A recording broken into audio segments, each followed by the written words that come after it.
అందరికీ నమస్కారం. తిరుమలలో ఘోర విషాదం, తీవ్ర దుఃఖంలో కుటుంబం. ఈ విషయాలను తెలుసుకుంది వీడియో మీరు కంప్లీట్గా చూడండి. అప్పుడే మీకు కంప్లీట్ ఇన్ఫర్మేషన్ ఏంటో అర్థమవుతుంది.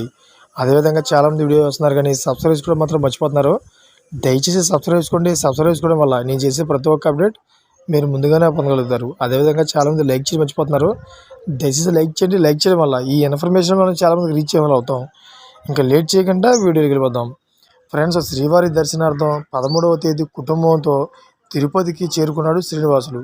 అయితే 14వ తేదీన తిరుమలలో 16వ తేదీకి దర్శన టికెట్లు తీసుకున్నాడు. ఇవాళ ఉదయం తిరుమల చేరుకొని పద్మనాభ నిలయంలో లాకర్ పొందాడు శ్రీనివాసులు. అయితే వరాహస్వామిని దర్శించుకున్న అనంతరం మధ్యాహ్నం 3:30 పద్మనాభ నిలయానికి చేరుకున్నాడు శ్రీనివాసులు. సాయంత్రం 5 గంటల సమయంలో అన్నతో ఆడుకుంటూ ప్రమాదశాత్తుగా పై అంతస్తు నుంచి పడి తీవ్రంగా గాయపడిన 3 సంవత్సరాల సాత్విక్ అశ్విని ఆసుపత్రిలో చికిత్స పొందుతూ మృతి చెందాడు. దీంతో శ్రీనివాస్ కుటుంబం విషాదంలో మునిగిపోయింది. ఆర్టీసీ బస్టాండ్లో ఉన్న యాత్రికుల వసతి సముదాయంలో 2వ అంతస్తు నుంచి పడి 3 సంవత్సరాల బాలుడు మృతి చెందాడు.